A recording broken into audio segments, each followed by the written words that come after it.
Midi 14h, Sud Radio, la France dans tous ses états. Les juges lui ont reproché d'avoir engagé 2 hommes de main pour violenter et déloger le squatteur qui occupait sa propriété. C'est le monde à l'envers. Il y a de quoi être en colère. À 55 ans, cette femme a depuis hier un casier judiciaire. Avec la défaillance de la loi, on pousse les honnêtes citoyens à se mettre dans l'illégalité, c'est ce qui m'est arrivé. Le tribunal de Bordeaux l'a condamnée à 1 an de prison avec sursis. En aucun cas, bien sûr, un propriétaire qui est victime d'un squatteur ne doit se faire justice lui-même. Bien sûr, j'ai fait une bêtise, bien sûr. Je la paye et je l'assume. Hier à l'audience, les juges l'ont désignée comme une victime et lui ont même accordé 1 200 € de dommages et intérêts. Mais il y a un peu d'amertume quand même dans tout ça. Parce que pour moi, je suis la victime. Bonjour, vous êtes sur Sud Radio, il est 12h06 avec Perico Légas et l'excellente Maude Koffler qui essaie de me surveiller. Julien Delmas est toujours aussi pertinent et performant à la réalisation de cette émission et Emmanuel Galasso attend impatiemment vos appels au 0826 300 300. Alors, attention à ne pas faire justice soi-même. Karine Lelouch, qui a fait dégager, évacuer un squatter qui abusait de la situation chez elle de façon un petit peu brutale, a été condamnée en justice.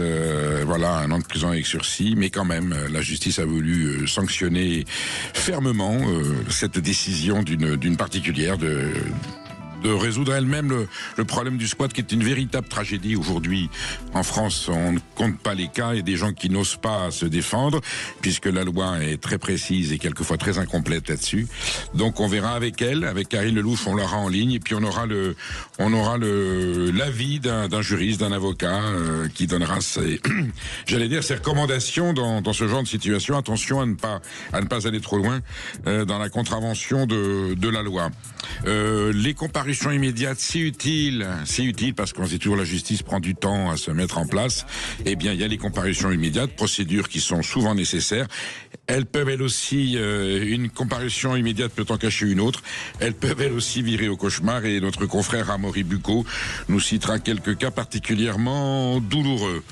On s'intéressera au maire de Saint-Étienne, Gaël Perdriau, qui a été condamné à 4 ans de prison ferme et 5 ans d'inéligibilité avec exécution immédiate. Il avait ourdi une forme de complot, un piège contre un de ses collègues élus qu'il voulait museler, avec une affaire de sextape, et finalement il s'est fait prendre la main dans le pot de confiture, lui et ses complices, et la justice a été sans pitié. On se dit que un maire, alors c'est un maire, Gaël Perdriau était, je crois, qui est apparenté aux Républicains, on se dit qu'un maire d'une autre étiquette politique dans la même circonstance, l'affaire aurait fait un scandale national au niveau médiatique et politique. On va voir s'il y a eu de poids et de mesures. On va parler de ce village de la Drôme, Mercurol, près de Valence. Une jeune fille de 19 ans a trouvé la mort dans une énième confrontation entre une affaire de narcotrafic, mitraillage de voitures et mort d'une... Voilà, il y a une enquête, bien sûr, mais enfin, cette personne était innocente et fauchée pour rien. Maude, à peine remise de ses émotions, en apprenant qu'un curé a décidé de ne pas installer sa crèche dans son église et de ne pas célébrer la messe de minuit, de crainte de troubles politiques, parce qu'une de ses ouailles se présente aux élections municipales. Il a peur qu'il y ait une confusion, et du coup, dans sa propre église, il n'exercera plus ses fonctions. Ça, c'est absolument incroyable et inadmissible. Et puis, nous apprenons que les accidents du travail sont à la hausse. À nouveau, 1297 cas en 2024. Il semblerait que les ordonnances Macron, qui facilitent un petit peu certaines procédures et allègent la réglementation pour les employeurs, soit peut-être en lien avec cette augmentation des accidents du travail. Et sur la dernière heure, 13h, 14h, très très beau document de notre confrère et collègue, le peuple de la frontière, Gérald Andrieux. Est-ce que la France périphérique, est-ce que cette France de la fracture sociale, cette France exclue des territoires, finalement n'est pas la vraie France et la seule France? Il n'y a pas de scission. Il y a un pays qui est en souffrance, et on le verra avec Gérald Andrieux, qui a fait un périple. C'est une réédition en poche du l'ouvrage qu'il avait écrit en 2017. Il était allé de Dunkerque à Menton à pied rencontré justement le titre de son ouvrage, Le peuple des frontières, pour voir cette France en souffrance. Il en avait ramené des témoignages absolument bouleversants. Vous restez avec nous de 13 à 14 heures pour écouter Gérald Andrieux nous faire ce décryptage de cette France qui finalement est majoritaire et bien représentative de la réalité de ce pays. Voilà le programme de la journée. On vous écoute et vous nous écoutez. Nous aussi, on vous écoutera si vous nous appelez. À tout de suite. Sud Radio, la France dans tous ses états, l'humeur de Perico. Alors, on a été une fois de plus assommé, assailli avec les messages commerciaux et publicitaires du Black Friday. Mais le Black Friday, c'est la négation, j'allais dire, des valeurs de la civilisation contemporaine, négation de l'humanité, négation de la valeur du travail. C'est une incitation à la surconsommation, à acheter des produits dont on n'a pas besoin. Évidemment, on favorise une surproduction. C'est nocif pour l'environnement, c'est nocif pour notre économie. Ça ruine en partie notre industrie et nos activités économiques, puisque la plupart de ces produits du Black Friday sont importés de pays asiatiques. On retombe dans la même polémique qu'on a eue depuis quelques semaines avec ces produits qui arrivent de Chine. Voilà, et on incite à grand renfort de communication, de propagande, de slogans. Le Black Friday, il y a des gens qui l'attendent aujourd'hui comme un rendez-vous annuel pour faire des bonnes affaires. Tout ce qui est terme, tous ces opérations, ces manifestations en termes en anglais, anglo-saxon, Black Friday, Dry January, je sais pas ce qu'il y a d'autre. On en a ras-le-bol. Consommons ce dont nous avons besoin. Il y a des quinzaines commerciales, il y a des promotions, il y a des soldes et Black Friday, j'ai dit, il porte bien son nom. Il y avait le jeudi noir qui était le jeudi noir de octobre 1929. Lorsque les bourses étaient effondrées, provoquant la plus grande crise économique de tous les temps. Et quelque part, le Black Friday, c'est un vendredi noir économique parce qu'il provoque des faillites, il provoque des drames. Alors, on a l'illusion d'avoir acheté des choses pas trop chères dont on n'a pas forcément besoin, en occasionnant des dégâts, d'abord sur notre portefeuille. Il y a ceux qui ne peuvent pas se l'offrir et qui sont là en train de regarder. Malgré tout, il y a des gens qui peuvent pas se l'offrir. Et ceux qui vous disent, voilà, j'ai fait une très bonne affaire. Au lieu de payer 500 €, j'ai payé 350. Et puis finalement, on se dit, j'avais déjà l'outil en question, mais c'était tellement bon marché, j'ai préféré le remplacer par un nouveau. Enfin, on tombe dans le piège. C'est une opération de marketing, c'est une filouterie et c'est surtout une négation de toutes les valeurs qui devraient aujourd'hui nous stimuler et nous régir en termes de consommation. Faire attention à ne pas acheter n'importe quoi, n'importe comment, n'importe qui. D'où ça vient? Est-ce que ça fait du bien à l'économie? Est-ce que ça fait du bien à mon pays? En ai-je vraiment besoin? Voilà. Donc, on aimerait un jour qu'il y ait une décision politique de nos parlementaires, de nos hommes politiques. On taxerait les produits du Black Friday à 50%. Donc vous avez le droit de faire des bonnes affaires, mais nous, l'État passe derrière et on taxe ça de façon à ramener le consommateur à un comportement plus normal, plus citoyen, plus respectueux et plus responsable. Voilà ce que j'avais à vous dire aujourd'hui sur ce Black Friday. Je viens de taper du poing sur la table. Vous avez quelle violence.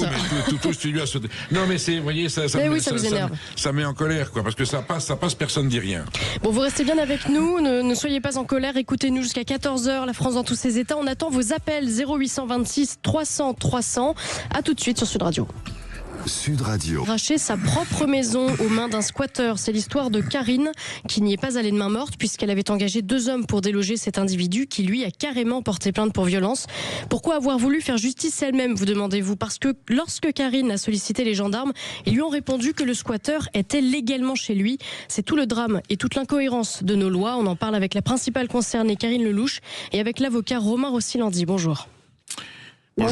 Bonjour Karine Lelouch, bonjour maître. C'est une affaire qui interpelle parce que c'est un drame, cette histoire des squats. On sent les pouvoirs publics souvent impuissants, une législation très particulière et des gens qui vivent des tragédies. Alors, à un moment donné, il y en a qui... Alors, la majorité ne se conforme à la loi, on ne dit rien, on attend que justice agisse. Et puis, quelquefois, dans des situations inextricables, certains décident de passer à l'acte même. Karine Lelouch, c'est ce que vous avez décidé de faire.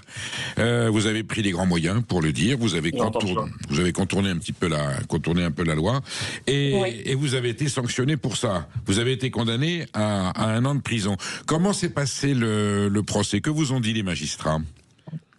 Effectivement, et ce que je reconnais, on n'a pas le droit de faire justice soi-même en aucun cas. Ça, j'en suis consciente. C'est pour ça que j'accepte ma peine et que je ne veux même pas passer en appel. Je paye pour ce que j'ai fait.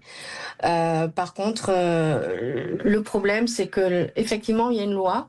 mais il y a quand même des failles dans cette loi et moi maintenant l'affaire elle est derrière moi, c'est jugé, mais je tiens à m'exprimer parce que je voudrais que ça bouge un petit peu. Moi on m'a fermé les portes. La gendarmerie, comme vous le signaliez tout à l'heure, m'a répondu que si je mettais un pied chez moi, dans mon terrain, c'est moi qui serais embêtée parce que ce monsieur était désormais chez lui. Le squat durait depuis combien de temps, Madame Lelouch? Le squat durait depuis combien de temps? Alors moi, je m'en suis aperçue depuis mars 2025. C'est une maison qui vous appartient, dont vous êtes propriétaire. Oui. Un achat ou un héritage peut-être dont vous vouliez disposer, je suppose.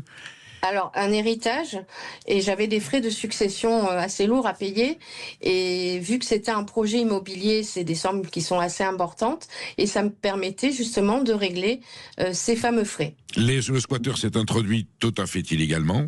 Il a pris possession des lieux. Quand vous en êtes rendu compte, vous avez immédiatement lancé une procédure.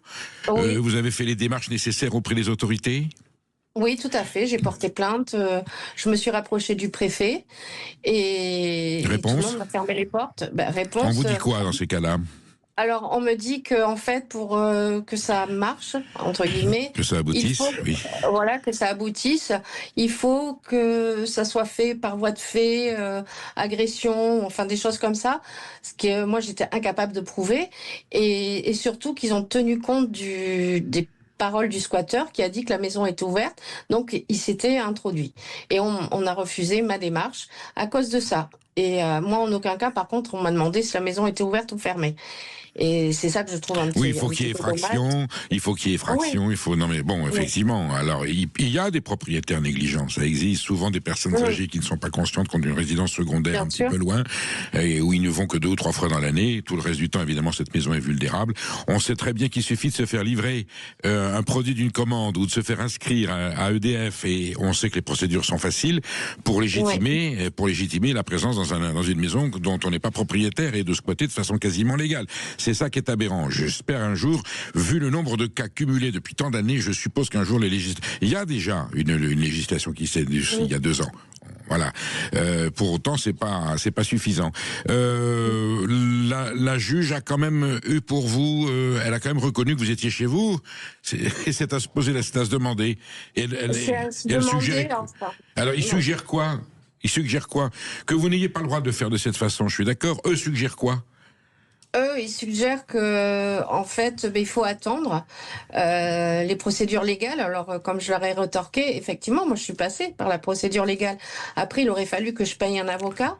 Encore faut-il le payer. Et moi, j'avais cette date butoir déjà du paiement de mes frais de succession. J'ai encore du coup, comme ça a traîné, j'ai des pénalités que je suis en train de négocier, et également la pression du promoteur qui voulait acheter le bien. Celui-ci d'ailleurs m'a imputé la vente de 80 000 € à cause du squatteur. Donc à un moment donné, vous savez, quand on dévisse complètement, on sait plus où on en est. Résultat des courses, vous faites appel à 2 personnes que vous connaissiez, voilà, Non, pas du tout. Non. En fait, j'en ai parlé à tout le monde, j'en ai parlé sur les réseaux sociaux, et c'est une personne qui m'a contacté, qui m'a dit, voilà, pour 5 000 €, je peux faire quelque chose pour vous. Et dans ma détresse, et quand j'ai vu l'inefficacité des pouvoirs publics, j'ai dit, j'ai choisi la mauvaise solution. J'ai dit, donc, ils sont passés à l'acte, et ils ont évacué le squatteur de façon, on va dire, un petit peu brutale peut-être, ou enfin, en tout cas, physique. Voilà. Oui, en fait, ils ont fait, voilà, vous avez établi un système de police parallèle, mais on s'est dit à un moment donné, à force de l'inaction des pouvoirs publics, il est évident qu'il y a des gens, des citoyennes et des citoyens qui seront tentés de prendre les mesures par elles-mêmes. Maître Romain Rossi-Landy, merci d'être sur Sud Radio avec nous. Je pense qu'en tant que juriste, vous regardez tout ça avec circonspection et prudence. Oui, alors moi je suis bien habitué au dossier de squat, j'en parle régulièrement sur votre antenne, et effectivement le squat c'est bien un domaine où les gens sont tentés de se faire justice eux-mêmes, comme cette dame, malheureusement elle a eu tort de faire ça. Ce qui m'intéressait un peu dans votre affaire, madame, c'est qu'effectivement la réponse du préfet, il faut bien comprendre que le préfet, il y a 2 procédures, c'est la procédure casse barrière, la loi anti-squat, elle a saisi le préfet dans le cadre d'une procédure d'exception une procédure qu'on appelle d'évacuation administrative. On est sur l'article 38. Et le texte de l'article 38 est restrictif. Il vous parle d'introduction et de maintien dans le domicile d'autrui à l'aide de manœuvres, menaces, voies de fait ou de contraintes. Et si on ne peut pas prouver ça, si j'ai bien compris, les portes étaient ouvertes, si on ne peut pas prouver cette manœuvre, et c'est là que c'est un peu contestable, selon moi, en tant qu'avocat, le préfet de Gironde aurait pu être un peu audacieux en disant il y a une manœuvre à rentrer chez quelqu'un. Qu'est-ce qui reste à faire ? Vous comprenez ce que je veux dire ? Quelle est la marge d'une citoyenne, d'un citoyen qui est confronté à cette situation s'il n'y a pas l'effraction n'est pas établie ? On laisse les gens s'installer. Là, il aurait fallu que madame saisisse le juge des contentieux de la protection et fasse une procédure judiciaire qui peut durer effectivement plusieurs mois, voire parfois plusieurs années. C'est ça le problème, c'est que l'audiencement est beaucoup trop long. Et le comble aujourd'hui, c'est que c'est elle qui se fait condamner. Alors, vous avez organisé une expédition punitive, il faut quand même dire ce qu'il est, et ça, je ne peux pas, en tant qu'avocat, évidemment, y souscrire. Moi, je le dis à mes clients, ne vous faites pas justice vous-même, on va les expulser, on va faire une procédure judiciaire, et on la gagnera. En plus, la procédure judiciaire, vous auriez eu des dommages et intérêts, vous auriez pu obtenir des indemnités. Alors, je ne sais pas s'il est solvable entre nous. Sauf que, maître, il y avait un calendrier. Il y avait un calendrier de succession que Madame Lelouch devait respecter. Non, mais on ne la soutient pas, on la félicite pas. Nous constatons seulement qu'il y a des gens qui arrivent à un moment donné dans des situations inextricables et qui passent à l'acte. Nous avons Françoise qui nous appelle de Bordeaux. Bonjour Françoise. Oui, bonjour. Il semblerait que vous ayez été vous aussi confronté à cette situation d'un squat chez vous. Oui, mais sauf que j'étais tributaire de la propriétaire qui voulait m'expulser. Elle faisait rien, elle attendait que la maison s'effondre. Donc à force, il y a une association qui a tout démoli la porte, etc. Et les gens sont rentrés. Et bien moi, je ne savais pas quoi faire parce que j'ai appelé la police, mais la police m'a dit oh ben oui, regardez s'ils sont toujours là. Mais je lui dis c'est dangereux quand même. Oui, mais on est au téléphone. Alors vous vous rendez compte ? J'appelle de Bordeaux. Hein. Alors vous êtes une locataire qui s'est fait squatter son appartement en location. Encore un cas de figure différent. Voilà. Mais je veux dire, il faut reconnaître qu'il y a les associations qui font tout, parce qu'il y avait un type, il a démoli la maison, et puis il m'a dit, non, c'est pas moi. Il a démoli d'abord la porte, les portes, tout ça. Et ce que je voudrais dire, je suis scandalisée par ce qui arrive à cette dame. Et si j'avais de l'argent, je lui aurais envoyé. Et j'incite s'il y a des Bordelais en fait qui sont sensibles à cette situation, qui lui envoient de l'argent, parce que c'est pas normal. C'est elle qui est condamnée. Et puis ça veut dire que les squatteurs, tous les individus, ils sont protégés. Nous sommes bien d'accord. Merci Françoise pour votre témoignage qui apporte une précision dans un cas de figure inédit. Karine Lelouch, vous avez pris maintenant des mesures nécessaires. Il n'y a plus de risque de nouveaux squats. Je pense que quand on a une première épreuve, on est vacciné. Alors je vais vous dire honnêtement, oui. De toute façon, moi, vous savez, j'ai pas énormément de biens non plus, mais je saurai maintenant ce qu'il faut faire. Et surtout pas recommencer ce que j'ai fait, mais je voudrais, moi honnêtement maintenant c'est terminé, comme je vous ai dit, je fais pas appel, j'accepte ma peine, mais je voudrais, si j'interviens dans les médias, c'est vraiment pour que peut-être à un moment donné que les politiques bougent un petit peu et qu'il y ait quelque chose à faire avec cette loi. Votre message est reçu, voilà. Bien sûr. Maître Rossi-Landy, première chose à faire lorsqu'on est confronté à un squat, est-ce qu'il y a une procédure particulière, une démarche très utile et très importante ? Oui, effectivement, ce qui vous a manqué, madame, c'est de prouver l'effraction, de prouver l'introduction frauduleuse chez vous. Et je pense qu'effectivement, dans votre plainte, je n'ai pas vu, mais probablement qu'ils ont mal pris votre plainte à la gendarmerie. Il fallait expliquer effectivement que ces gens-là sont rentrés par effraction, parce que là, ils ont considéré que c'est quelqu'un que vous avez hébergé. Et que, vous savez, on parle beaucoup du squat Airbnb parce qu'ils ont trouvé la faille, les squatteurs. Pourquoi ils vont squatter sur Airbnb? Parce qu'en quelques clics, ils rentrent chez vous avec la bénédiction du propriétaire. Donc il n'y a pas cette notion d'introduction frauduleuse. Comme pour vous, madame, il n'y a pas d'introduction frauduleuse parce qu'ils ont considéré que la porte était ouverte et qu'ils ont pu s'installer. Et c'est là qu'il y a une faille sur la loi. Garo Airbnb, maître Romain Rossi-Landy, vous nous dites Garo Airbnb, ça peut être un piège. Ben oui, parce qu'on en a parlé souvent, même sur votre antenne. Il y a un phénomène qu'on observe, c'est la crise du logement qui est derrière. C'est des gens qui ne trouvent pas de logement dans la location traditionnelle, qui se disent tiens, qu'est-ce que je vais faire? Je vais cliquer sur une plateforme Airbnb Booking, je vais prendre un appartement pour 3 jours, et finalement, au bout de 3 jours, je change SCE et j'ai élit domicile, je m'y installe.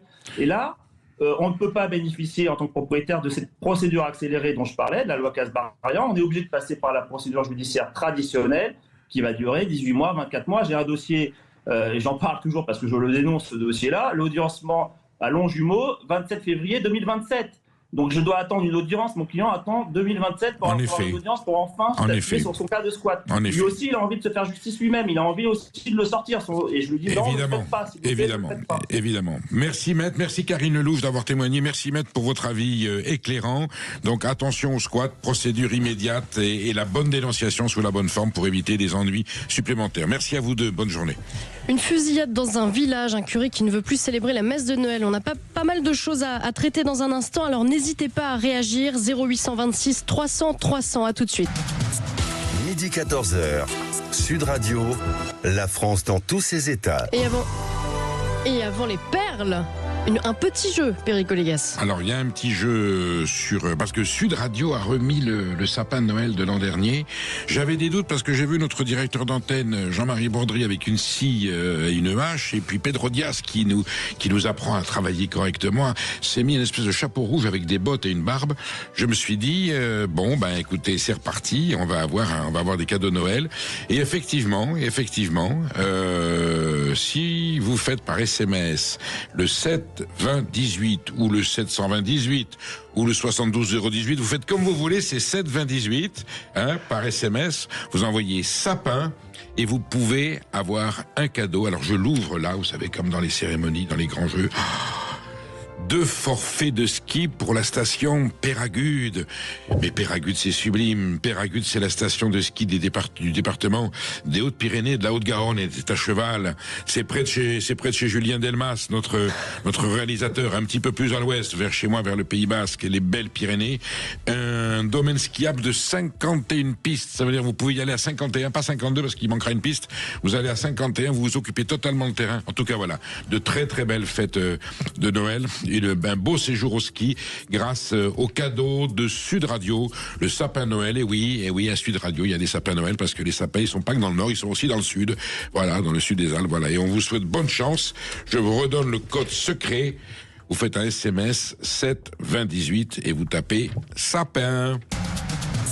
Sud Radio, la France dans tous ses états, les perles du jour. Allez, un sujet beaucoup moins drôle. Une fusillade a éclaté dans un village de la Drôme ce week-end, faisant une victime, une jeune femme de 19 ans. Oui, Maud, on pourrait passer, Sud Radio pourrait passer la totalité de ses émissions à parler de ces tragédies du narcotrafic qui... j'allais dire ternissent la vie de ce pays, parce que là ça prend des proportions dramatiques. On a eu le cas de Marseille, bien entendu, avec cet assassinat. Et là nous sommes à Mercurol, joli petit village de la Drôme, près de Valence. Et samedi soir, un peu plus après 23h, fusillade. Nouvelle tragédie du narcotrafic. Une jeune fille de 19 ans qui s'est trouvée, comme on dit, au mauvais endroit, au mauvais moment, a trouvé la mort. Elle a pris une balle. Voilà, selon l'état actuel de l'enquête, elle était là de façon tout à fait fortuite, on en saura davantage. Et ses amies étudiantes parlent d'une personne extraordinaire, d'une personne formidable, qui est morte pour rien. Alors, une fois de plus, les situations marseillaises nous ont alertés, les pouvoirs publics, enfin la classe politique, même le président de la République a dit que c'était comme après le Covid, vous savez, on est en guerre. Bon, oui, on est en guerre. On aimerait bien que les forces de l'ordre, que la justice se mobilise, que la peur change de camp, pour utiliser cette formule souvent suivie de peu d'effets, et que l'on puisse avoir aujourd'hui la possibilité de sortir le soir dans la Drôme ou ailleurs en France sans avoir le risque de se prendre une balle perdue de la part de gens qui sont des criminels, des assassins. En plus, tout ça pour vendre de la drogue, c'est-à-dire un fléau absolument total. Donc on est dans l'horreur absolue, et nous pensons à la famille de cette jeune fille de 19 ans qui, à Mercurol, a perdu la vie pour rien. Espérons que ces tragédies serviront d'exemple et surtout de stimulation aux autorités de ce pays pour prendre les mesures courageuses, nécessaires et efficaces qu'il convient de prendre dès que possible. Et puis un chiffre... Déroutant, un chiffre déroutant. Plus de 1200 décès liés au travail ont été recensés en 2024 par l'assurance maladie, Perico. Oui, Maud, très exactement, 1297. Alors évidemment, il faut faire la distinction dans les morts. Enfin, c'est quand même 1297, si on fait le calcul. Ça fait 4 par jour, quoi. Enfin, c'est hallucinant. En France, en 2025. Alors bon, attention, un accident de travail, ça peut répondre à diverses conditions, diverses situations. Il semblerait, alors la polémique vient du fait qu'il semblerait que les ordonnances Macron, qui étaient faites pour assouplir les réglementations, pour les entrepreneurs, pour le patronat, certains ont dit encore un cadeau de plus aux patrons, mais en même temps, les petits patrons ont dit oui, c'est bien que le poids administratif, c'est cette façon de nous contrôler, les entraves soient un peu assouplies, de façon qu'on puisse travailler normalement. Il semblerait qu'il y ait un rapport de cause à effet, tout ça évidemment je dis ça avec énormément de prudence, tout ça est à vérifier, mais enfin toujours est-il qu'on est à 1297 accidents du travail en 2024. Alors attention, il y a l'accident du travail sur le lieu de travail, vous êtes en train de manipuler un outil ou vous êtes en train d'exercer votre profession et ce geste est mortel, ça c'est un cas précis. Vous avez l'accident du travail quand vous venez sur votre lieu de travail, alors soit évidemment vous êtes sur une trottinette avec les yeux bandés ou sur un vélo sans frein et sans lumière, et ça c'est un peu de votre faute, ou alors vous vous faites écraser par votre patron qui roule en Rolls alors que vous rentriez tranquillement en Clio, c'est encore un cas de figure différent. Et puis l'accident de travail en télétravail, ça c'est assez extraordinaire, il y a l'ordinateur qui explose devant vous, ou je ne sais pas ce qui se passe, toujours est-il, voilà les 3 cas de figure, et ce sont les tribunaux qui décident, sauf que 1297, mourir 1297 fois en France en 2024, en faisant son boulot, en faisant son travail, c'est quand même un chiffre qui interpelle, et je suppose que là aussi il y a probablement des mesures sanitaires, administratives, écologiques et professionnelles tout simplement à prendre pour éviter qu'on ait ce chiffre terrifiant. Ma chère Maude. Absolument. Vous m'écoutez, Maude? Je vous écoute. Bon, très attentivement. Ce que vous m'avez raconté, j'ai cru que c'était une blague, comme on m'avait dit. Il y a un curé, un prêtre, dans un village de l'Oiseau. De l'Oise, pardon. C'est moi qui vous ai écrit la mauvaise... De l'Oise. Il y a petits oiseaux dans l'Oise, voilà, donc en Picardie.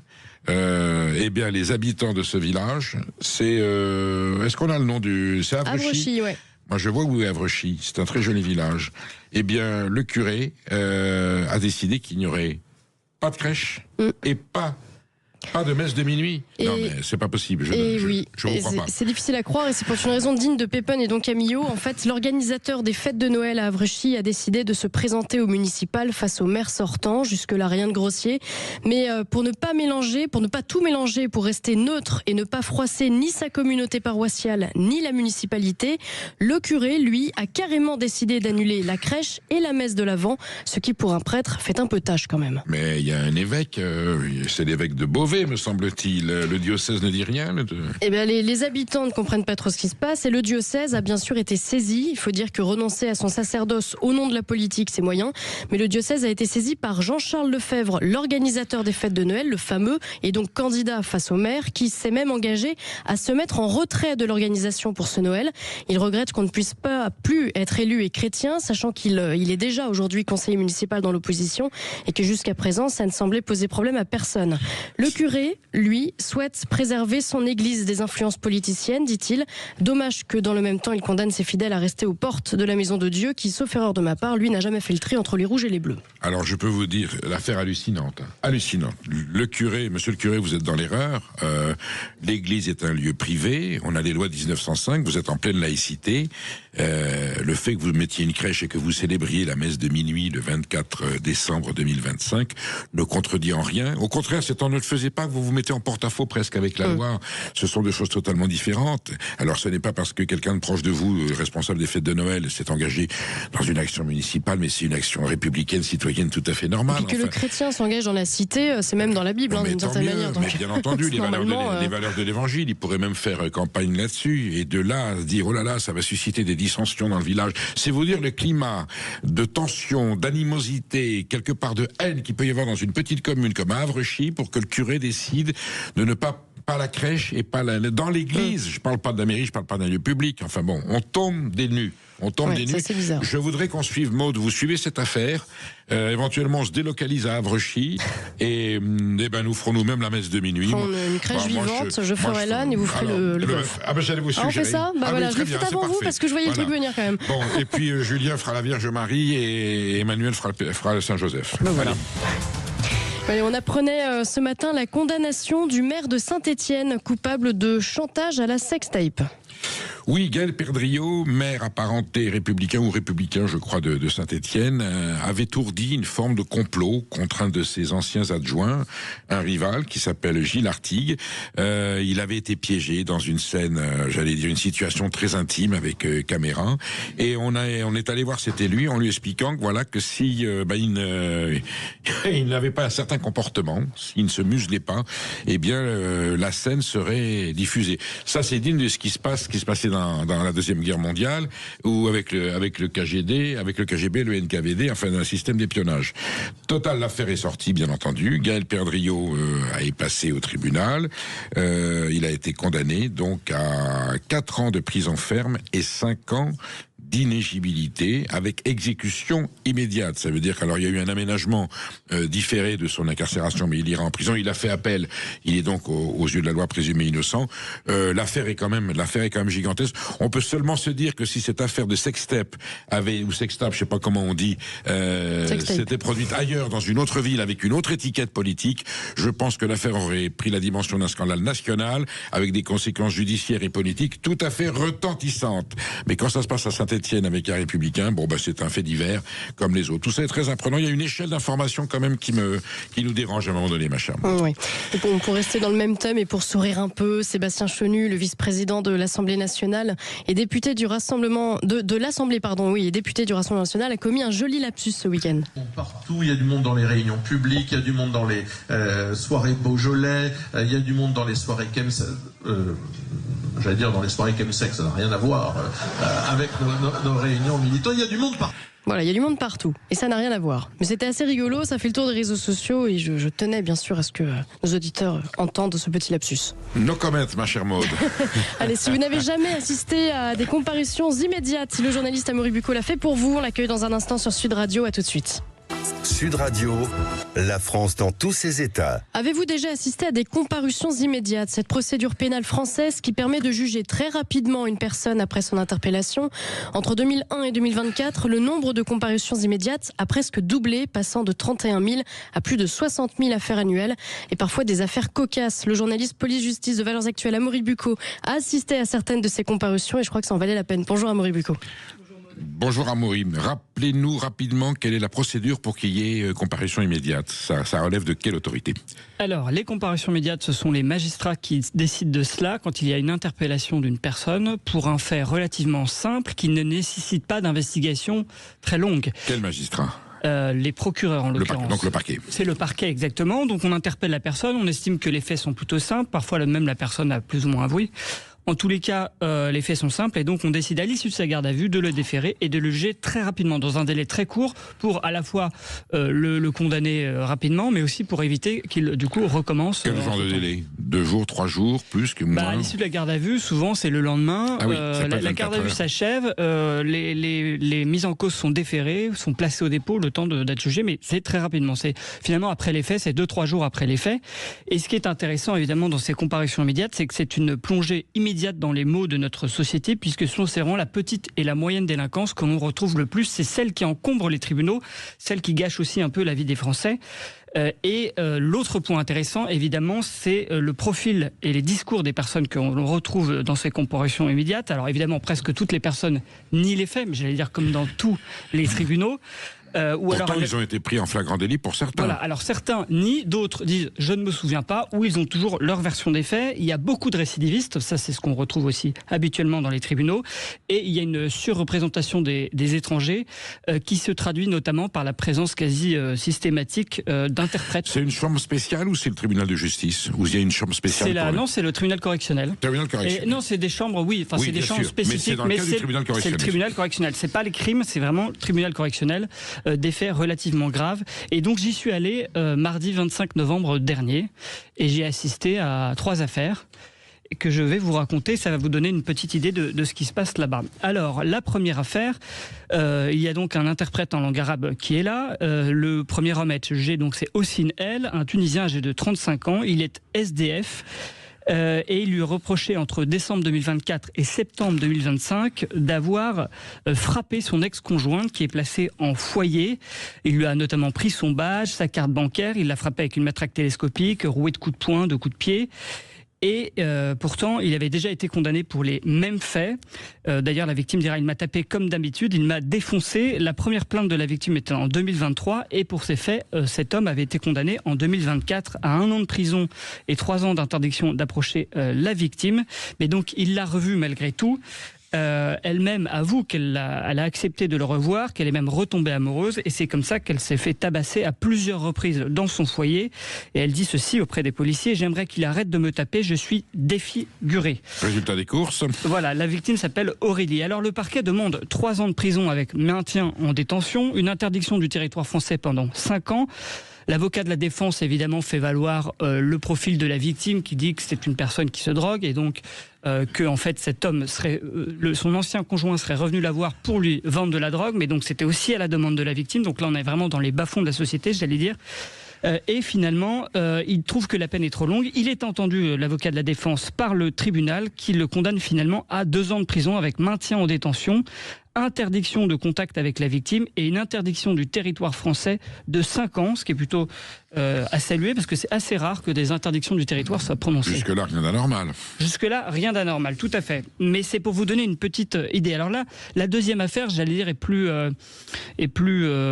sort un peu plus du lot. Il s'agit d'une escorte brésilienne séropositive qui est jugée pour avoir craché dans l'œil d'une policière après avoir menacé de mort un passant. Les faits remontent au 14 septembre à Paris. La prévenue est donc une Brésilienne répondant au nom de Gabriela G. Elle est toxicomane, elle souffre de dysphorie de genre, de troubles bipolaires. Elle est donc escorte, c'est-à-dire qu'elle vit de la prostitution. C'est une grande femme assez costaud, de près de 30 ans. Et le 14 septembre, elle erre dans la rue et elle s'en prend tout d'un coup à un passant qui n'a rien demandé. Elle le menace de mort. Alors l'homme, évidemment, prend peur. Il dit au passant: attention à cette femme, elle est très dangereuse. Elle veut manifestement tuer des gens. Il appelle la police se rend sur place. Dans cette patrouille de police, il y a une policière réserviste qui s'appelle Mathilde D, qui tente donc d'interpeller cette Brésilienne et qui se fait donc cracher dans l'œil. Et ce qui est terrible pour cette policière, c'est que donc la mise en cause est séropositive. Donc ça veut dire que la policière est obligée de rentrer dans un parcours de traitement préventif très long. Alors les 2 victimes, évidemment, le passant et la policière ont déposé plainte, ils se sont constitués partie civile. L'affaire a déjà été renvoyée une première fois puisqu'en fait l'avocat de Gabriela a fait valoir son état psychiatrique en disant qu'elle n'était pas tout à fait équilibrée, mais l'examen psychiatrique a révélé qu'il n'y avait pas d'abolition ni d'altération du discernement et donc qu'elle peut être jugée. Alors d'abord, face au tribunal, face à la prévenue, les juges se demandent: mais pourquoi est-ce que vous êtes en France? Alors elle explique qu'en fait elle ne peut pas se faire soigner comme elle voudrait au Brésil et donc qu'elle est venue en France. Elle explique qu'elle n'est pas violente, mais elle dit qu'elle n'a aucun souvenir des faits et elle raconte qu'elle a vraiment des troubles psychiatriques puisque son premier séjour en hôpital psychiatrique remonte à l'âge de 15 ans. Alors face à cela, le procureur requiert quand même 8 mois d'emprisonnement assorti d'une interdiction du territoire français pendant 3 ans. La défense met en avant son état de santé, dit que c'est important pour elle d'être en France et de pouvoir s'y soigner. Et là, la défense a été entendue là-dessus, puisque finalement, le tribunal la condamne à 8 mois d'emprisonnement avec sursis, c'est-à-dire qu'elle ne va pas en prison, elle ressort libre, et pas d'interdiction du territoire. Par contre, elle devra payer des dommages et intérêts, bien sûr. Ça, c'est en comparution immédiate. Ça, c'est en La comparution immédiate était donc légitime, là, ou non? Oui, justifiée. Bah oui, parce que cette femme, elle est plus ou moins en situation irrégulière. Bien sûr. Elle a un état psychiatrique quand même assez fragile. Et on se rend compte qu'elle s'en prend à des gens sans aucune raison et donc qu'elle peut tout à fait recommencer dans la rue à s'en prendre à d'autres personnes. Mais là, manifestement, elle peut tout à fait recommencer, c'est ça qui est... Ça veut dire que ça n'a pas... la démarche de sanction n'a pas abouti, quoi, finalement. En fait, ce qui est très intéressant, et vous allez voir aussi avec la 3e affaire, c'est si vous voulez, entre la sanction encourue et la sanction prononcée, la sanction encourue dans le code pénal, on se rend compte qu'en général, la peine prononcée est bien moindre. Et là, en l'occurrence, pour des violences et même un crachat dans l'œil d'une policière quand on est séropositif, qui a quand même un gros préjudice, eh bien, effectivement, il y a une sanction, mais elle sera dans la nature et elle peut tout à fait recommencer. C'est pour ça que je vous dis aussi qu'il y a beaucoup de récidives en comparution immédiate. Alors la troisième affaire, c'est peut-être la plus violente. C'est 3 prévenus qui sont algériens et il leur est reproché d'avoir tabassé 2 pompiers hors service. C'était dans la nuit du 22 au 23 novembre, vers 3h40 du matin, boulevard de Clichy à Paris. On n'est pas très loin de Pigalle, un quartier très touristique. Et là, vous avez une patrouille de la BAC, la Brigade Anti-Criminalité, qui voit 2 hommes de type européen, c'est comme ça que les policiers disent, en l'occurrence les victimes pompiers, au sol, roués de coups par 3 autres individus, donc qui sont les prévenus. Les policiers interviennent, évidemment les agresseurs prennent la fuite, mais 1 heure plus tard, toujours boulevard de Clichy, la même patrouille tombe sur les mêmes agresseurs présumés qui sont en train de s'acheter un repas avec la carte bancaire d'une des victimes. Alors ils sont immédiatement interpellés. Voilà, les mises en cause sont interpellés. L'un d'eux d'ailleurs essaye évidemment de se débarrasser de cette fameuse carte bancaire qui est un élément encombrant. Les policiers retrouvent sur eux un couteau, de la drogue comme de l'ecstasy ou du Rivotril, qui est une drogue malheureusement très courante. Et les 2 victimes, Emeric L et Yann L, eh bien, eux vont porter plainte et racontent qu'en fait, cette nuit-là, ils étaient allés dans un bar irlandais boire des pintes au Sullivan et qu'en sortant vers 3h du matin, eh bien, ils voulaient regagner leur voiture. L'un d'eux devait rentrer dans sa caserne de pompiers et à ce moment-là, 3 inconnus s'approchent, leur demandent du feu et avant même d'avoir pu faire quoi que ce soit, ils se retrouvent roués de coups, dépouillés. L'un se fait voler son portefeuille et son collier, l'autre son téléphone portable. Donc comparution immédiate ? Donc comparution immédiate puisque fait violent et vous allez voir le profil des mises en cause est assez... j'allais dire, ils n'ont aucune garantie de représentation et donc il fallait les juger immédiatement. Oui. Alors, devant les juges, eux contestent les faits. Ils disent qu'ils n'ont pas agressé, ou du moins ils ont répondu à une agression et qu'ils n'ont rien volé. Alors là-dessus, il y a souvent des échanges assez amusants entre les prévenus et le président du tribunal qui dit, par exemple, à ces personnes qui disent « mais vous n'avez pas volé, comment ça ?» donc, pourquoi garder des objets qui ne vous appartiennent pas ? Comment vous avez récupéré ces affaires ? Pourquoi vous les avez volés ? Demande le président. Et là, il y en a un qui dit je les ai pris sur le sol, ils étaient par terre, donc je ne les ai pas volés. Le président relève donc ce n'est pas un vol parce qu'ils étaient au sol selon vous. Donc il y a un peu cette ironie. Et vous allez voir que le profil des mises en cause est assez inquiétant. Alors, rapidement, parce qu'on arrive au terme de notre séquence. Le premier a 24 ans, il est arrivé en Europe il y a 3 ans, il a déjà une OQTF en France puisqu'il est déjà mis en cause dans plusieurs affaires, il est connu sous plusieurs alias. Le deuxième a 32 ans, originaire d'Algérie, il est marié, père de 2 enfants et il dit avoir quitté l'Algérie en 2024 pour des raisons de santé. Et alors lui aussi est connu, alors il est toxicomane, quelle est la sanction, sous OQTF, c'est 3 profils assez similaires. Et là, pour une fois, j'allais dire, le tribunal s'est montré presque aussi sévère que le parquet, puisque ces 3 hommes ont été condamnés à des peines de prison allant de 8 à 12 mois de prison avec un mandat de dépôt, c'est-à-dire qu'à l'issue de l'ensemble sont directement allés en prison, assortie d'une interdiction du territoire français. Donc là, la comparution immédiate était justifiée et elle a été efficace. Voilà. Il faut savoir que moi, ce que j'ai constaté dans cette comparution immédiate, c'est que le tribunal était plutôt sévère, mais évidemment, il y a 2 principes. Vous savez, il y a l'individualisation des peines et le président du tribunal qui n'est pas toujours le même. Donc, en fonction de ces 2 critères, vous pouvez avoir des décisions qui sont très, très différentes. Entendu. Ouais, avec 60 000 comparutions immédiates par an, il y a de quoi faire d'autres émissions. Effectivement, il y a une comparution immédiate, comme on dit, peut en cacher une autre. Merci beaucoup, Amaury Bucco. Vous restez bien avec nous, chers auditeurs. On est ensemble jusqu'à 14h et dans un instant, nous accueillons Gérald Andrieux, journaliste, ancien directeur adjoint de la rédaction de Marianne. Il est l'auteur de Le peuple de la frontière aux éditions du Cerf. N'hésitez pas à nous appeler 0826 300 300. À tout de suite. Le face-à-face. Il est 13h04, vous êtes sur Sud Radio avec Perry Colligas et je reçois une personnalité qui n'est pas encore connue nationalement, mais qui mérite de l'être parce qu'il a tout simplement traversé la France à pied. La France de la fracture, la France de la souffrance. Il a intitulé son livre « Le peuple de la frontière ». C'était en 2016, c'était il y a un peu plus de 8 ans. Je reçois Gérald Andrieux qui était directeur adjoint de la rédaction de... Non, il a été ensuite, il était journaliste à Marianne. Il a été remercié par la direction de Marianne de l'époque et il a décidé d'aller voir sur place la réalité du terrain, d'aller rencontrer le peuple français. Il y a des grandes phrases, mais c'est exactement ce qui s'est passé. Alors on sait que Jean Lassalle avait fait la même chose. pour des raisons un peu similaires. Il y en a avec une conclusion très intéressante. Le professeur Axel Kahn l'avait fait aussi, en traverse, voilà. Il n'y a rien de tel quand on est un journaliste, un politicien, un intellectuel, un universitaire. Les théories, c'est formidable, on en a besoin. La prose est absolument essentielle. Mais d'aller vérifier sur place, c'est encore mieux, et d'aller rencontrer les gens, les femmes et les hommes, qui sont les acteurs d'une situation et qui définissent le pays, c'est encore plus formidable. Gérald Andrieux, merci d'être là. Vous rééditez donc en format de poche Le Peuple de la Frontière, qui a été édité aux éditions du Cerf par l'excellent Jean-François Colosimo. Là, on est en version poche. Et le bonheur, c'est que je relis, comme vous l'avez fait vous-même, vous êtes relu pour faire la préface, votre document. Alors, je vous pose la question, lorsque vous avez écrit ce livre en 2017, vu la confirmation de beaucoup de théories et surtout la confirmation de beaucoup de craintes que vous émettez, vous aviez du marc de café ou une boule de cristal pour avoir pu être aussi précis dans ce qui se passe aujourd'hui par rapport à ce que vous pressentiez? Alors moi, je me garde toujours de me présenter comme une Madame Soleil ou une Madame Irma de la chose politique, économique et sociale.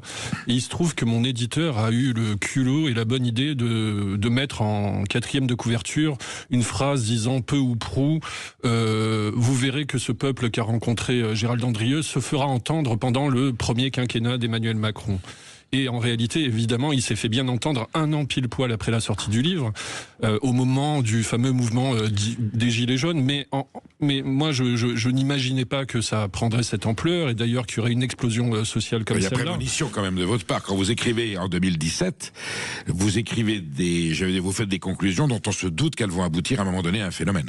Alors, en fait, c'est ce que vous avez présenté, c'est l'outil de la marche, et aussi le fait que j'ai choisi un trajet très particulier. J'ai choisi de m'éloigner de Paris et de suivre la frontière terrestre depuis Dunkerque jusqu'à Menton. La frontière Est, hein. La frontière Dunkerque, Est. Menton. Donc, suivre la frontière à la fois belge, luxembourgeoise, allemande, suisse et italienne. Pourquoi cet outil de la marche et le fait de marcher le long de la frontière m'a aidé à voir des choses? C'est que j'ai fui Paris, et la plupart des journalistes politiques, en fait, restent avec les responsables politiques, suivent les états-majors pendant une campagne et ne sont jamais finalement auprès de ceux qui doivent décider si oui ou non une personne mérite ou non d'être élue. Et à l'endroit où j'étais pendant ces 5 mois de marche, loin de Paris, le long de la frontière, j'ai compris qu'il y avait, une sorte de malentendu entre ce président qui allait être élu, Emmanuel Macron, que les médias adoraient, que l'intelligentsia adorait, que les autres responsables politiques voyaient comme une sorte de renouveau de la politique, mais les gens que je côtoyais, ou ils ne connaissaient pas du tout Emmanuel Macron, ou alors, quand ils commençaient à le connaître, il y avait une sorte de soupçon. Mais qui est ce mec ? Finalement, qui est ce mec qui ne connaît rien de notre vie, de notre quotidien, qui parle avec des mots qui ne sont pas les nôtres et qui ne se préoccupe pas des problématiques qui sont les nôtres au quotidien. Les problématiques sont assez simples. Vivre dignement. Ce qui était le lot des autres présidents, Giscard d'Estaing, François Mitterrand parlait avec des termes aussi assez éduqués, assez complexes. Peut-être que Chirac et Sarkozy parlent en des termes un peu plus simples, mais effectivement, le discours officiel politique, vous êtes en train de nous dire, est en rupture de plus en plus forte avec la réalité de ce que vivent les Français. Là, c'est même la rupture même totale avec Emmanuel Macron, parce que vous m'avez cité des présidents. Oui, ils ont été élus présidents, mais avant ça, ils ont été élus, parfois députés, parfois présidents de conseil général, simple maire. Il y avait au moins cet ancrage local, alors que Emmanuel Macron, en 2017, on peut dire que c'est le président des Anywhere. Vous savez, c'est cette thèse de David Goodhart, cet auteur anglais, qui explique qu'il y a des gens qui sont issus d'un territoire, les somewhere, appelle-t-il ça, et les anywhere, qui sont des gens en fait qui flottent au-dessus de la surface de la planète, qui volent en jet privé, qui ne sont attachés à rien, à aucune racine, à aucun principe, qui vivent dans ce que Zygmunt Bauman, qui est un sociologue, appelait la société liquide. Tout est fluide. On est entre l'OVNI et l'extraterrestre, quoi, sur le plan politique. Oui, mais ce qui est le plus étonnant, c'est que ce représentant de la société liquide nous invitait à une forme de fluidité pour le pays. Il fallait se mettre en marche, monter dans le grand train de la modernité, c'est-à-dire la mondialisation, la globalisation, aller de l'avant, aller de l'avant, aller de l'avant. Et 1 an plus tard, justement, on nous invitait à accélérer, et 1 an plus tard, il y a Édouard Philippe, qui est son Premier ministre, et qui nous demande de ralentir, puisqu'il faut passer à 80 km/h. Les gens n'ont pas saisi pourquoi ça avait suscité une telle colère. Évidemment qu'on a l'impression que c'est juste un ralentissement de vitesse kilométrique, mais en fait, la force du symbole, même, je veux dire, la gifle symbolique qui est infligée au pays. Au moment où on nous dit qu'il faut accélérer et monter dans le grand train de la modernité, on nous dit, vous, avec votre bagnole, puisque vous êtes obligé d'avoir votre bagnole pour aller bosser, mais vous allez ralentir. Et en plus, on va vous rajouter des taxes sur le carburant. Moi, je comprends pourquoi ça a pété 1 an plus tard. Donc, il est bon pour un homme politique, surtout lorsqu'il veut prétendre à la magistrature suprême, d'avoir un minimum d'enracinement. Pompidou était auvergnat, Mitterrand était très attaché au Morvan et à sa naissance en Charente, Giscard d'Estaing c'était l'Auvergne, Sarkozy, je me souviens, on se moquait un peu de lui en disant c'est que Neuilly. Lui, il représente Neuilly, mais c'était quand même quelque chose. Et là, effectivement, avec Emmanuel Macron, on a une déconnexion totale avec finalement votre titre, le peuple de la frontière, et on va pas aller à la conclusion, mais le peuple de la frontière, c'est le peuple français dans sa totalité. Vous ne faites que confirmer de façon pratique, et j'allais dire de façon scientifique, les théories de 2 sociologues et géographes, en un premier temps Christophe Guilly, Jérôme Fourquet aujourd'hui. Ils n'ont fait que mettre le doigt sur ce que vous aviez constaté à travers vos 2000 kilomètres de périple, oui, c'est 3 ça. millions de pas, Dunkerque. Vous avez vraiment longé la frontière. Alors, vous avez longé d'abord la ligne Maginot, presque ce qu'elle représentait, ensuite les Alpes, et puis vous arrivez sur la frontière. Que des territoires où il s'est passé quelque chose dans l'histoire et où aujourd'hui, les populations sont confrontées à des réalités, j'allais dire, inimaginables à un moment donné. Des souffrances, des craintes, des angoisses qu'ils n'étaient pas censés avoir il y a 30 ou 40 ans.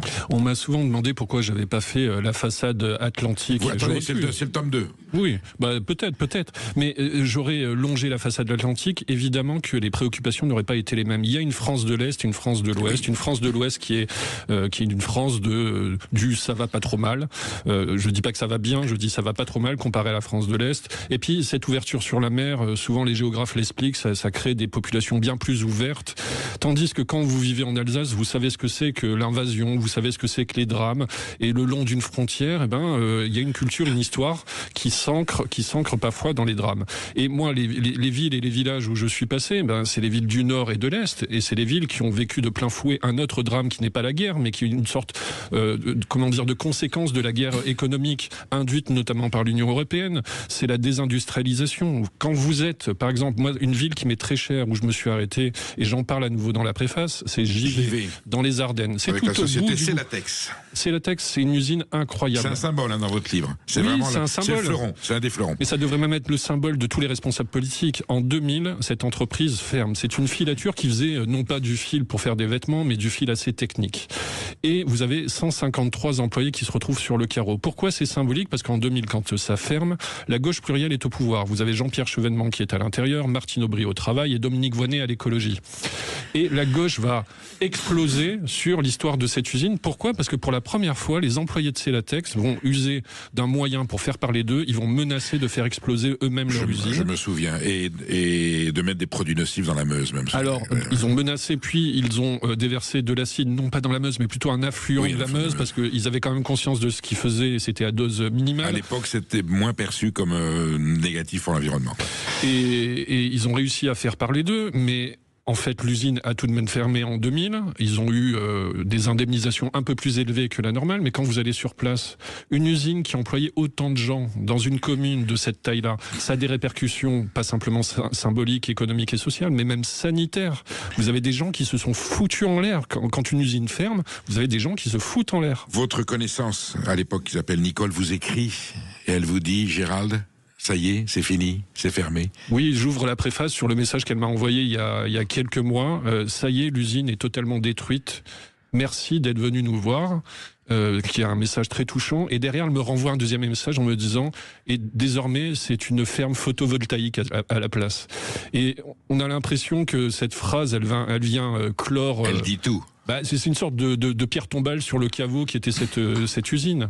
Elle dit tout, c'est un changement total de société. Il faut imaginer que cette dame vit dans une maison juste en face de l'usine qui désormais est détruite, et chaque jour de sa vie, elle a ouvert les volets et elle voyait son usine. Il faut savoir que ses parents y ont vécu. Quand vous êtes dans un grand ensemble comme l'usine de Celatex, ces usines-là, en fait, elles interviennent dans tous les moments de votre vie, du soir au matin, mais même pour les vacances des gamins, l'arbre de Noël, les vacances. C'est une usine usine qui date du 19e siècle. Le patron de l'époque avait fait construire l'église, il me semble. Vous avez toute la cité ouvrière autour. Les gens vivent dans des maisons ouvrières avec un petit lopin de terre. J'ai le souvenir d'un ouvrier que je croise, il est en train de bêcher.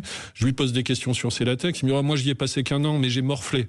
Et puis il m'a levé sa chemise, et sous sa chemise, il était balafré parce qu'il était malade, il avait dû être opéré, et il estimait que c'était l'usine qui lui avait fait du mal. Mais en même temps, il aimait cette usine, et il vit toujours à même pas 500 mètres d'elle. Nous sommes avec Gérald Andrieux et nous dissertons sur les souffrances et les désillusions du peuple de la frontière. Vous restez avec nous, on se retrouve dans quelques instants. Avec Gérald Andrieux qui publie en collection de poche Le peuple de la frontière, qui raconte c'est pas un périple, puisque périple c'est le tour de la Terre, enfin ce parcours sociologique, géographique et historique parcouru en 2016 de Dunkerque à Menton.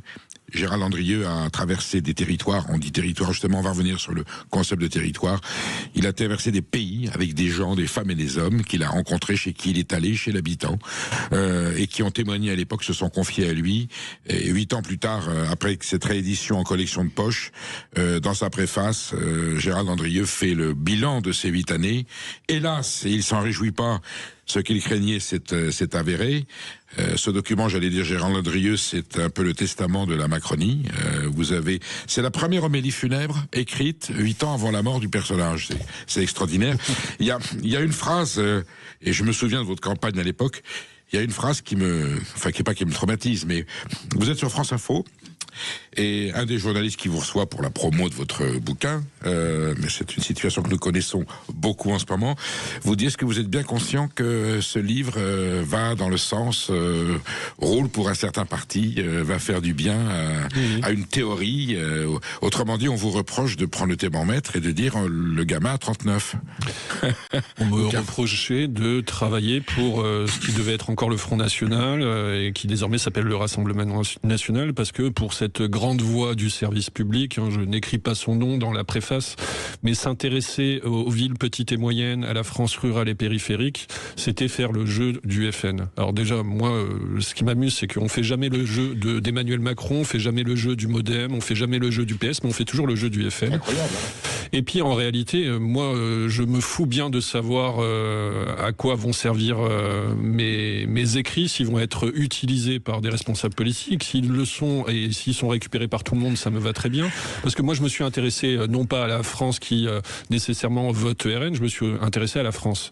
Parce que la fameuse France périphérique de Christophe Guilluy, celle que je suis allé voir en suivant la frontière, en fait, on considère que c'est 90% des communes et 60% de la France. De la population. Donc elle est plus périphérique. Maintenant, en fait, la France périphérique, elle est majoritaire et il faudrait l'appeler juste la France.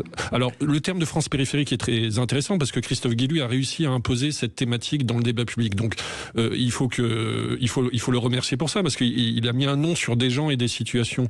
Mais le problème de périphérique, ça laisse entendre que c'est une marge. France périphérique, France un peu à la marge. En réalité, c'est la France. Comme le mot périphérique qui veut dire à la marge. Oui, alors que c'est la France centrale. En fait, on a bien compris. Il faut le prendre au mot même. Oui. C'est ce qui commence au périphérique qui entoure Paris. Oui. Tout ce qui va au-delà, c'est la France périphérique. Le problème, c'est que c'est 90% de la France. Clairement. Et donc moi, voilà, qu'on s'intéresse à la France des villes petites et moyennes, de la ruralité et la France périphérique, il y a 8 ans, c'était suspicieux. Aujourd'hui, voilà, ce que j'apprécie, c'est que quand même ces thématiques-là sont beaucoup plus présentes dans le débat public. Ah oui.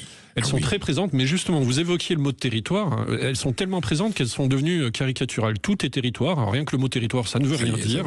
C'est vraiment le mot de l'énarchie. Il y avait quoi? On trouve province, alors province c'est péjoratif, région c'est vague, c'est flou. Mais moi je reste toujours avec cette idée que c'est la France et c'est des morceaux de France avec des morceaux de français, voilà. Et que les situations diffèrent d'un endroit à un autre, mais ça reste la France et qu'il faudrait quand même désormais arrêter de parler à des petites populations, à des communautés, à des clientèles, à des clusters, à que sais-je encore. Il faut s'adresser aux Français dans leur entièreté. On dirait des émissions de, vous savez, d'explorateurs ou de missionnaires qui vont voir des populations encore attardées, voyage en terre inconnue. Voyage en terre inconnue. Le reproche pourrait m'être fait parce que dire qu'un journaliste qui vit à Paris, oui, je vis à Paris, mais je suis un provincial, mais néanmoins, je suis un journaliste aujourd'hui estampillé parisien. On pourrait considérer que moi aussi, je suis une sorte d'anthropologue, de Claude Lévi-Strauss. Vous êtes originaire d'où, Gérald? Du sud-est de la France. Ouais, du sud-est de la France, en périphérie de Nice. d'une cité dortoir. Et d'ailleurs, c'est ça qui m'a intéressé, c'est que les gens qui parlent de la ruralité de la France périphérique ne la maîtrisent pas très bien. Ils ont toujours l'impression du village paisible avec le clocher au milieu. En réalité, un des drames de notre pays, c'est que la plupart des communes de ces zones-là sont devenues des cités dortoirs. Et la journée, vous n'y trouvez personne ou presque. Vous n'avez pas les bagnoles puisqu'elles sont plus garées devant les maisons. Elles sont parties avec leurs propriétaires pour aller bosser à 20, 30, 40 ou 50 km de là et restent dans des maisons des gens qui sont assez âgés, isolés. Et c'est assez triste puisque les gens chez qui je dormais ne savaient pas toujours qui étaient leurs voisins, ce qu'ils faisaient dans la vie. C'est ce qu'on appelle les urbains ou pas tout à fait? Enfin, pas simplement, mais en partie. Parce que ce que décrit Christophe Guilluy est en fait un mécanisme qui est visible sur tout le territoire, c'est que la pression foncière et immobilière est tellement forte dans les villes que les gens n'arrivent plus à se loger et que les gens qui n'ont pas les moyens sont obligés de reculer de plus en plus loin. Et désormais, vous avez à la fois des ruraux qui cohabitent avec des néo-ruraux ou des urbains, et tout ça donne une société en fait qui est atomisée puisque les gens ne se fréquentent pas. Vous n'avez pas de petits commerces, vous n'avez plus de services publics dans beaucoup de communes, et donc il n'y a pas de lieu où se croiser. On est dans une période où on nous parle beaucoup de vivre ensemble, et à chaque fois c'est vu à travers le prisme de la diversité. C'est très bien, hein. Mais le vivre ensemble dans ces territoires-là, il pourrait commencer par juste des endroits où on se croisent ensemble. Et on ne peut pas nouer des solidarités, des liens, créer des échanges quand on se croise simplement dans un rayon de supermarché sous la lumière blafarde d'un rayon surgelé entre deux poissons panés et 3 sachets de frites. Donc le fait d'aller le constater, d'aller sur place, sur le terrain, autrement dit le fait d'aller rechercher le réel, de le décrypter, c'est faire le jeu du Rassemblement national, de l'extrême droite, des racistes et des xénophobes. C'est-à-dire, si vous donnez le nom du mal, si vous définissez ce qui est à l'origine de la fracture sociale, et si vous laissez parler ces gens qui sont en souffrance, qui s'expriment avec leur cœur, qui sont pas plus de gauche ou de droite, c'est des gens qui peut-être ont voté communiste ou socialiste très longtemps, qui ont voté à gauche, qui aujourd'hui votent pour le Rassemblement national ou d'autres partis, vous faites le jeu de l'extrémisme. C'est ça que nos médias aujourd'hui, je vais les appeler médias officiels et bien pensants, on voit très bien à quoi je pense, mais aujourd'hui c'est quand même la norme. Alors, je pense qu'il y a une vision caricaturale et caricaturée de ces territoires-là, parce que d'une part, ça n'est pas une France blanche. Ça n'est pas une France qui n'accueillerait que des gens qui ont peu de moyens. En fait, c'est une France qui est aussi diverse sur le plan ethnique, religieux, culturel et même économique et social. Puis c'est une France qui vote pour tous les partis, avec, vous avez raison, une surreprésentation du vote RN. Mais moi, ce qui m'alarme plus que le vote RN, parce qu'on peut considérer que c'est encore un vote, hein, ça va m'être reproché peut-être cette phrase, mais quand on vote pour le RN, ça veut dire qu'on croit encore en la politique. Mais moi, ce qui m'inquiète véritablement, c'est les gens qui n'y croient plus, c'est les gens qui ont fait sécession civique. C'est les gens pour qui la chose publique n'a plus aucun intérêt. Et ça prend des proportions dingues. C'est-à-dire que quand on ne connaît pas son voisin, quand on n'a pas d'endroit où se croiser, quand on n'est pas engagé, quand on n'est pas dans une association, quand on ne fréquente personne et qu'on fait juste des trajets de son domicile jusqu'à son boulot qui est à 30 ou 40, 50 km, comment voulez-vous que ça crée du lien? Et ça, c'est inquiétant, cette sécession civique. Vous avez aussi de l'autre côté de l'échiquier politique la France insoumise pour exprimer ce genre de souffrance, où ce n'est pas tout à fait la même. Alors le problème de la France insoumise, c'est que, un peu comme Emmanuel Macron, j'écris dans ma préface que c'est comme pour Picasso, il y a une période bleue, une période rose. Emmanuel Macron, des débuts, ça n'est plus totalement le même qu'aujourd'hui. Et la France insoumise, je veux dire, le discours de Jean-Luc Mélenchon, qui à une époque tenait un discours qu'on pourra qualifier de populiste de gauche, pouvait s'adresser à cette partie-là du pays, mais ça remonte à longtemps. Et aujourd'hui, le penchant, ou plutôt la ligne choisie par la France insoumise et son sans doute futur candidat à la présidentielle, qui est Jean-Luc Mélenchon, c'est un discours et une orientation qui ne rencontrera aucun écho dans cette partie-là du pays. Ou au contraire qui peut choquer. Mais oui, évidemment, qui peut choquer, parce que sur les questions culturelles et identitaires, parce qu'il faut bien le dire, cette région, enfin ces régions que j'ai traversées, elles souffrent de 3 insécurités. L'insécurité classique, hein, qu'on connaît, puisque quand on est dans des zones où l'habitat comme ça est individuel, il y a une sorte de prévalence pour le cambriolage. Donc c'est l'insécurité classique, les incivilités qu'on connaît tous. La deuxième insécurité, je l'évoquais précédemment, c'est l'insécurité économique. Si on perd son boulot, il faut dire qu'il n'y a pas beaucoup d'usines, il n'y a pas beaucoup d'employeurs, et donc on a la trouille de perdre son boulot. L'insécurité économique. Et la dernière, c'est l'insécurité culturelle. Les gens que j'ai croisés ne reconnaissent plus totalement leur pays. Alors notamment sous l'effet de l'immigration, mais pas seulement. C'est simplement que le pays change, s'accélère, sous les coups de boutoir aussi, il faut bien le dire, de la mondialisation et de la globalisation. Et cette insécurité culturelle, ils la vivent pleinement. Quand vous arrivez à Montgilbert, je parle en 2016-2017, c'est dans la Maurienne, c'est près d'Albertville. Les deux personnes qui vous rencontrent vous disent: en France, il y a deux fléaux, les fonctionnaires et l'immigration. Je m'étais toujours promis de voter pour celui qui affirmerait vouloir s'occuper de ces deux sujets. Voilà quelques minutes seulement que je suis arrivé chez André et Colette dans leur maison impeccable, à l'intérieur tout de bois clair. La tête me tourne un peu, un voile noir me passe par deux fois devant les yeux, il me faut me rasseoir. Pourquoi vous avez cette sensation Alors c'est pas tant pour les mots qu'ils me disent, parce que venant du Sud-Est, moi je suis habitué au discours politique un peu rugueux. En l'occurrence, ce jour-là, j'ai remonté la vallée de la Maurienne, il faisait extrêmement chaud, ça faisait déjà pas mal de kilomètres que je marchais, et je suis arrivé avec un petit coup de chaud, et donc ce ne sont pas leurs mots, parce que moi je suis de ces journalistes qui ne veulent surtout pas juger les propos qui leur sont tenus. Je trouve que le drame de ma corporation, c'est d'avoir un regard moralisateur sur les choses. Alors que l'essence de notre métier, c'est de voir et tout voir, d'entendre et tout entendre, et surtout, une fois qu'on a entendu, de retranscrire et de tout retranscrire, en mettant à distance. De ne pas sélectionner les mots qui fâchent et les mots qui fâchent pas. Non, je ne crois pas du tout à l'objectivité. C'est une vaste fumisterie. La neutralité. La neutralité, ça n'existe pas. Nous sommes tous le fruit d'une histoire, d'une éducation. Ça n'est pas possible. Vous-même, Perico, face à un événement, vous n'aurez pas la même lecture que moi. Donc je ne crois pas à l'objectivité. Mais la subjectivité, pour un journaliste, elle doit se conjuguer avec une honnêteté intellectuelle qui consiste à tout voir et tout raconter et tout dire, sans jugement aucun. Nous sommes avec Gérald Andrieux, qui a parcouru la France de l'Est à pied, de Dunkerque à Menton, 3 millions de pas.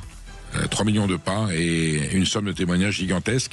Vous nous retrouvez sur Sud Radio. Il faut l'appeler. Vous appelez Gilles Galasso au 0826 300 300. Posez des questions à Gérald Andrieux, parce que vous faites certainement partie des gens qu'il aurait pu rencontrer, qu'il aurait pu croiser, et auprès desquels il a recueilli des témoignages dont, j'allais dire, l'inquiétude, dont la perspicacité et dont la colère s'avèrent aujourd'hui être des réalités qui définissent notre vie politique. À tout de suite sur Sud Radio. Midi 14h, Sud Radio, la France dans tous ses états. Vous êtes sur Sud Radio, il est 13h33 avec Perico Légas qui reçoit Gérald Andrieux, auteur Le Peuple de la Frontière.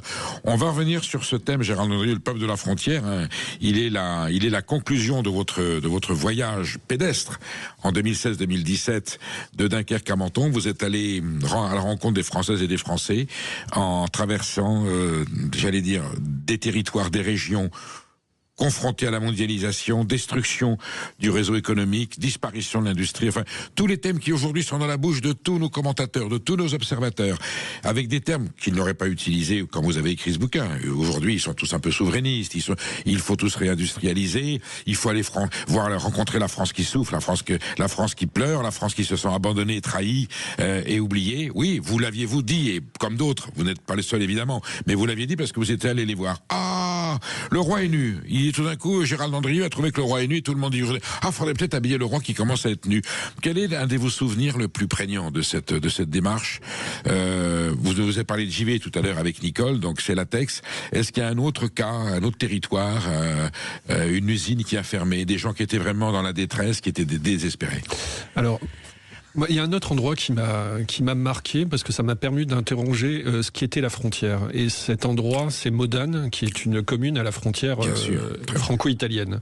C'est donc tout au bout de la vallée de la Maurienne. On parlait tout à l'heure de Montgilbert, où je me suis arrêté.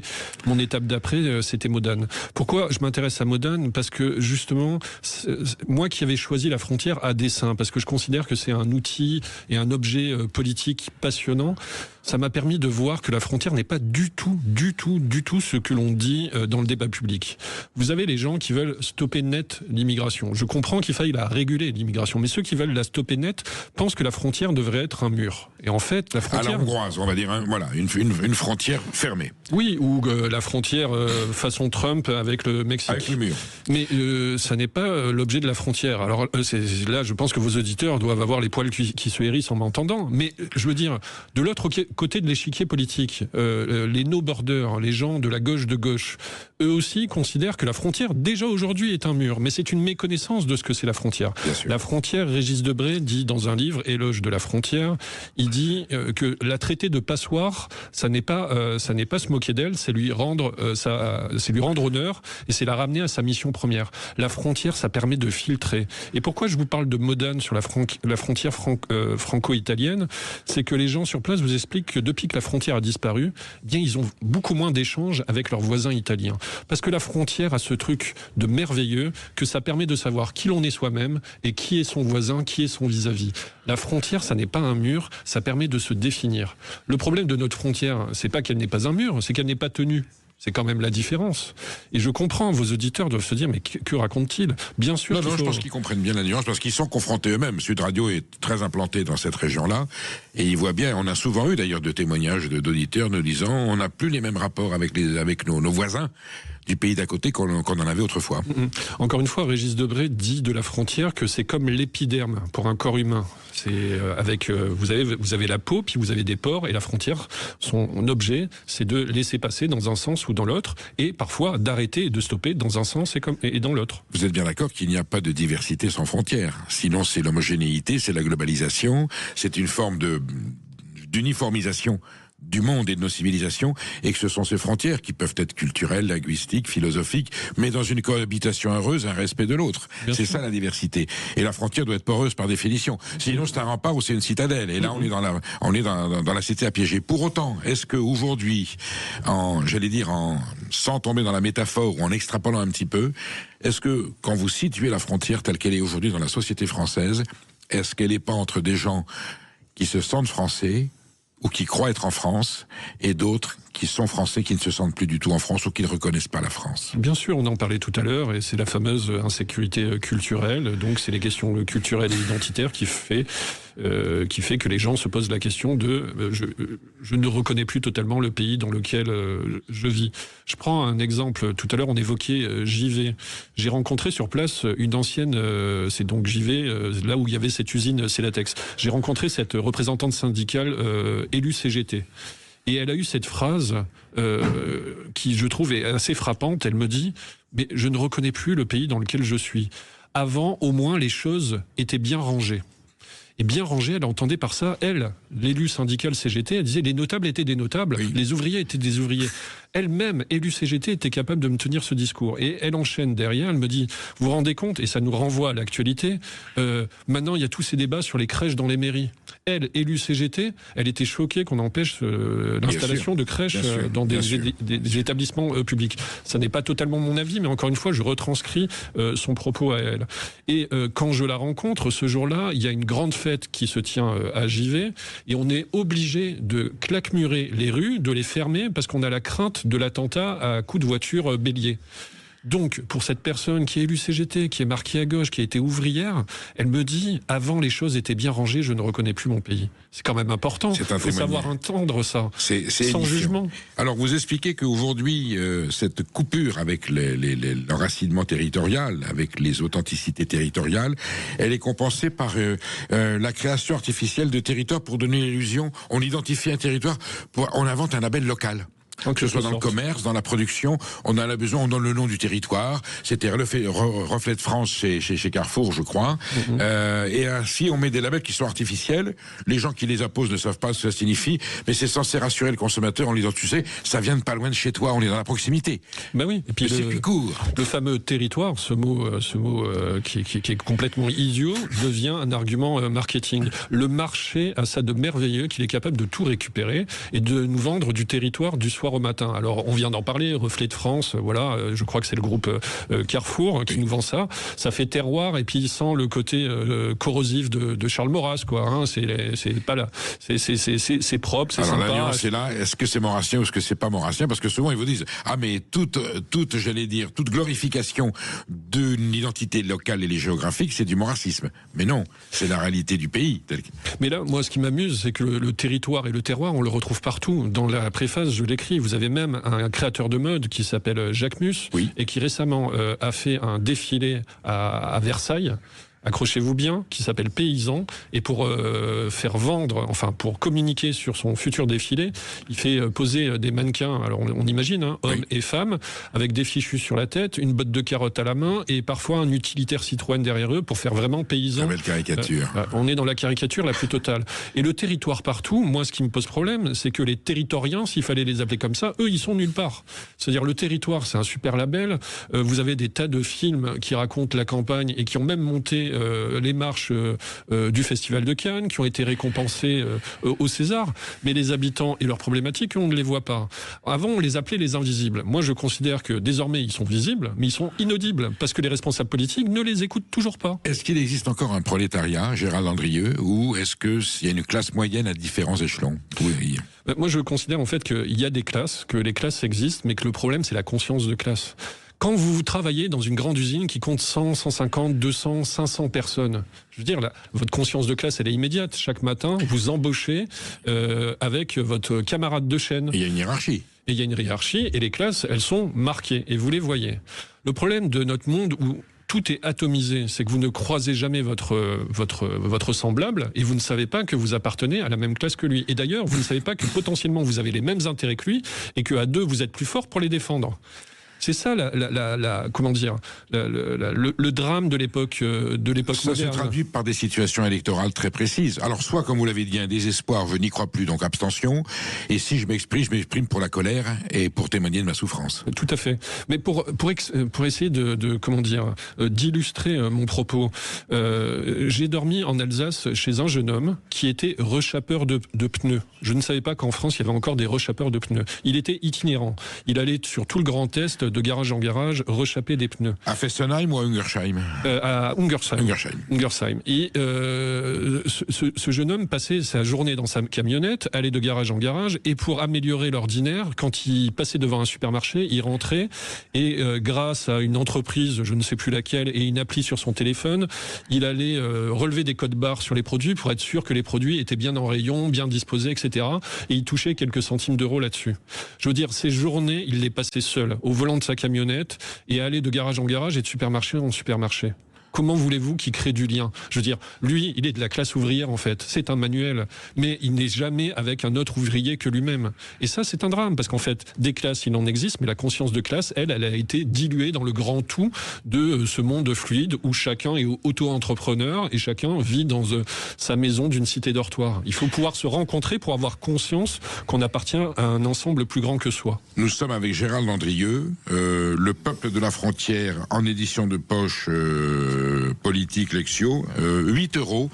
Un ouvrage qu'il faut absolument lire parce qu'on comprend tout de suite, sur des témoignages de vécu sur place à la rencontre des femmes et des hommes qui composent la France, où en est aujourd'hui notre détresse nationale.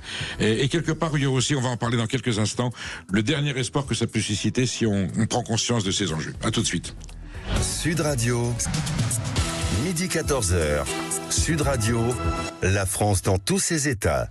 Il est 13h47, vous êtes sur Sud Radio avec Perico Ligas, on est dans le face-à-face, c'est pas un face-à-face, c'est plus qu'un compromis, c'est une rencontre avec Gérald Andrieux qui a écrit Le peuple de la frontière pour l'avoir, j'allais dire traverser ce peuple de la frontière, visiter, rencontrer des femmes et des hommes.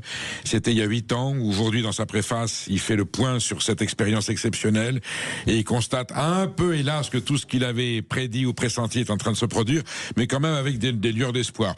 Vous vous souvenez, Gérald Andrieux, notre grand Philippe Solers, grand intellectuel qui allait souvent à la closerie de Lila, avait parlé de la France moisie.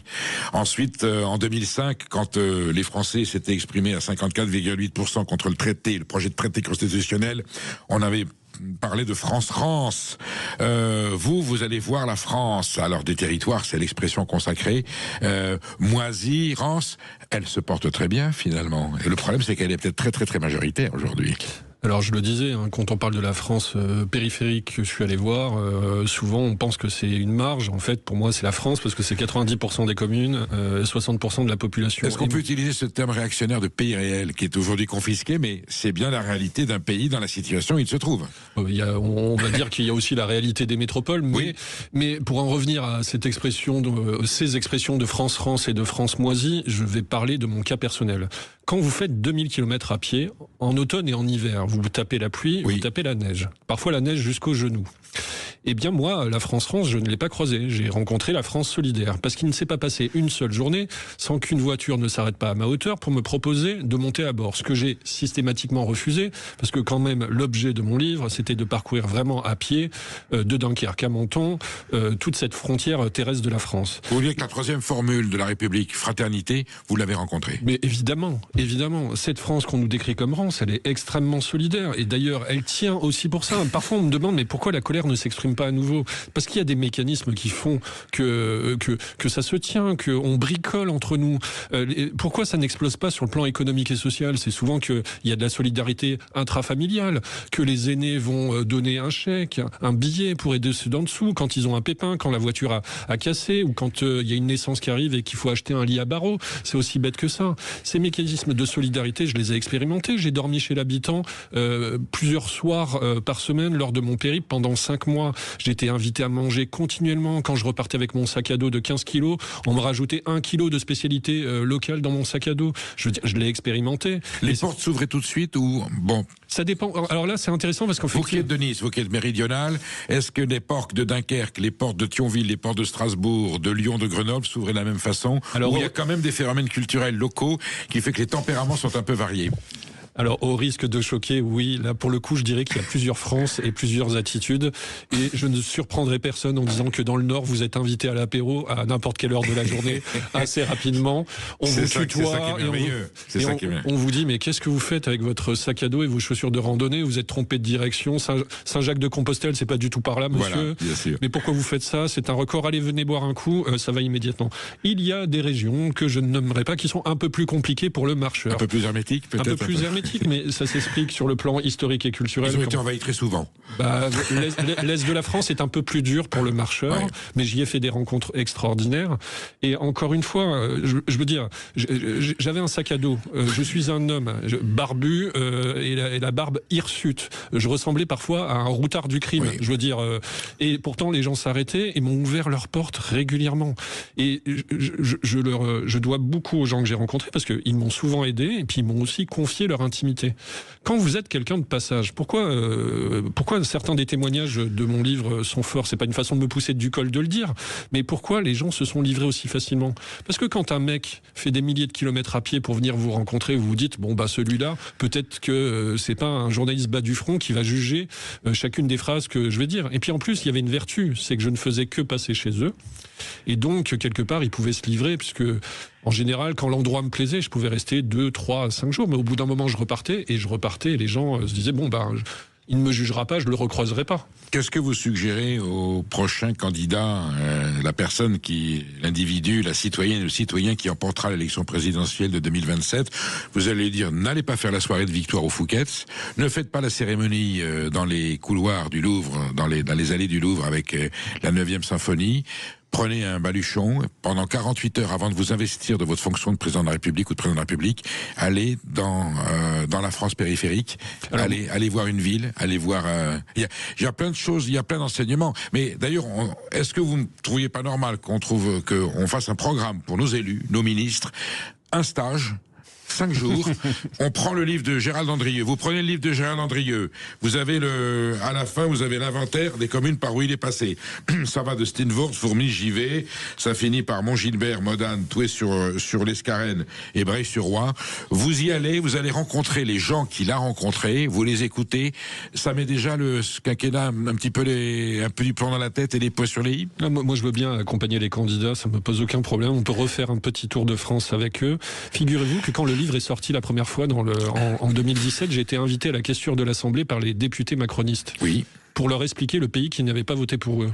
J'ai trouvé ça assez rafraîchissant et en même temps d'une naïveté confondante.